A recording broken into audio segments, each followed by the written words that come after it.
2, 3, 2, 1. Okay. 3, 2, 1. Hi, I'm Richard Tillinghast, and I'm very honored and pleased to be asked to do this video for our 60th reunion. It seems like an incredibly long time ago. So greetings to all of you. I'm sending you this from Ann Arbor, Michigan. One of my sons is in graduate school here, and we're visiting him for a few days. It's toward the end of August. I have 4 children, 3 boys and a girl, and 6 grandchildren. I'm just as proud of them as I'm sure all of you are of your own children and grandchildren.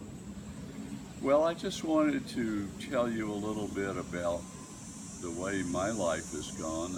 I'm really sorry that I can't be there for the reunion, because it would really be fun to share stories with everybody in the class, but I live most of the year in Hawaii and spend the summers in a house in Sewanee, Tennessee. So there's a lot of going back and forth, and as it happens, we're just going back to Hawaii just about the time that you guys are going to be doing the reunion. So unfortunately, I'm going to have to miss it, and that's the reason for this video.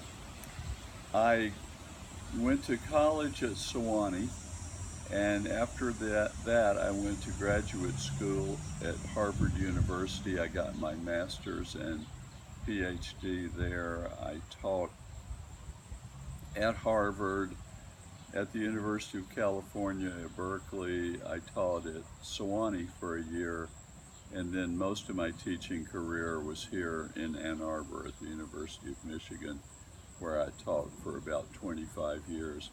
I've also lived abroad quite a bit, and after retiring from the University of Michigan in 2005, I lived in Ireland for 6 years, and now I'm living in Hawaii.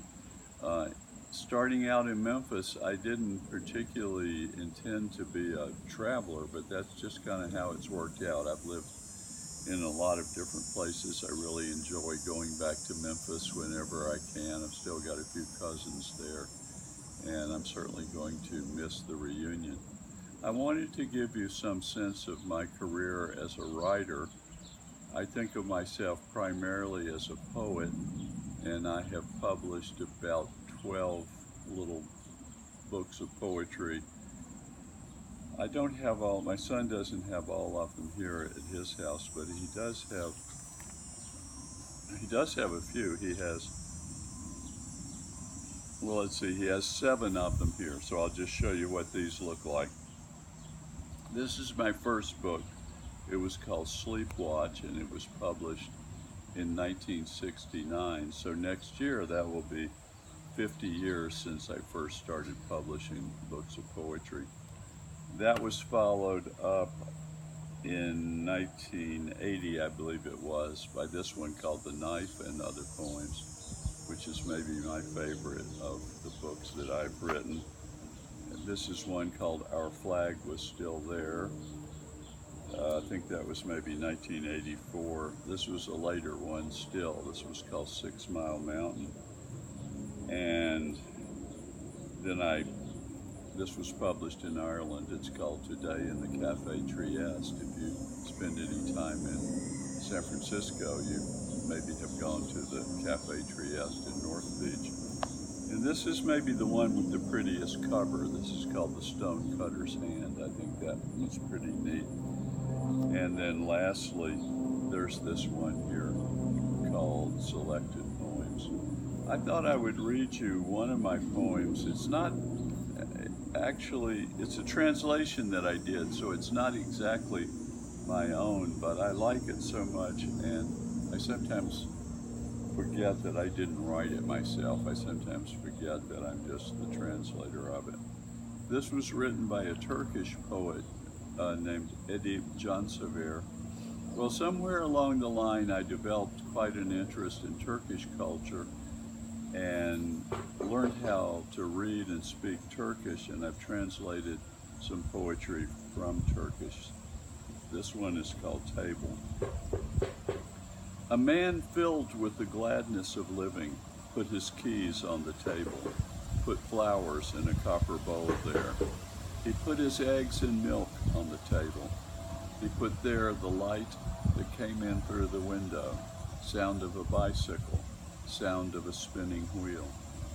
The softness of bread and weather he put there. On the table, the man put things that happened in his mind. What he wanted to do in life, he put that there. Those he loved, those he didn't love, the man put them on the table too. 3 times 3 make 9. The man put 9 on the table. He was next to the window, next to the sky. He reached out and placed on the table endlessness. So many days he had wanted to drink a beer. He put on the table the pouring of that beer. He placed there his sleep and his wakefulness, his hunger and his fullness he put there. Now that's what I call a table. It didn't complain at all about the load. It wobbled once or twice, then stood firm. The man kept piling things on. I hope you enjoyed that one. I'd like to tell you a little bit about my parallel career, as a parallel writing career, and that it involves writing books of nonfiction. Because I've traveled a lot, I kind of developed a line as a travel writer along the way. I used to write travel articles for the New York Times travel section fairly often, and I even wrote one for them about Memphis barbecue. Occasionally when I'm in Memphis, I see that they put my article in a frame and stuck it up on the wall. I think there's one at the Cozy Corner. I think they put one up on the wall at Payne's. Anyway, my first nonfiction book was a book about the poet that I worked with at Harvard, Robert Lowell. This is called Robert Lowell's Life and Work, Damaged Grandeur. And I also did one about Istanbul. This is called An Armchair Traveler's History of Istanbul. If you've ever gone there or thought about going there, I think this is a book that you might enjoy. And finally, last year, that is in 2017, I wrote this book. It's called Journeys into the Mind of the World, which is kind of a pretentious title, but that's what we decided to call it. And it's called Journeys into the Mind of the World because I wrote about a lot of different places. And rather than just writing about the places themselves, you know, the hotels and the restaurants and that kind of thing, I made an attempt to get into the mind of the place, the spiritual reality of the place, what was going on below the surface.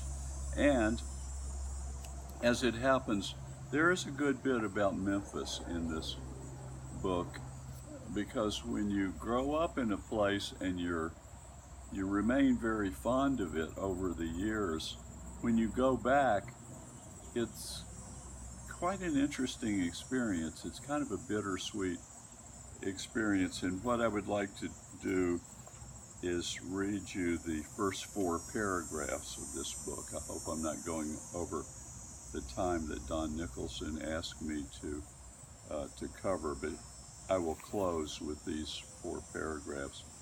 The essay is called Rivertown, and this little section is called A Joy and a Sadness.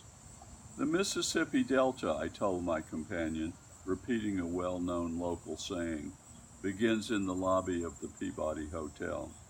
When I passed on this bit of Memphis lore, Susie and I were sitting in that commodious lobby underneath the elaborately carved ceiling beams, drinking our mint julep and gin and tonic beside the fountain where the famous ducks swim.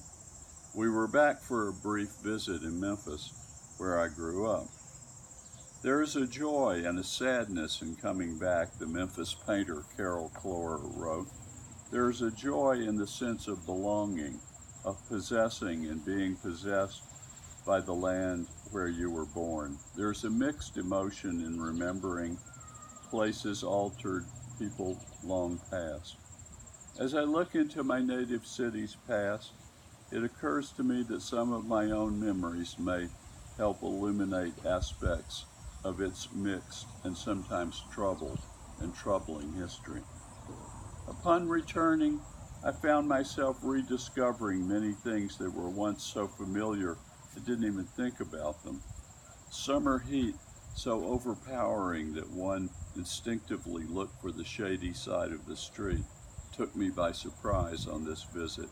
But after a day or so, I wondered how I could have forgotten about it.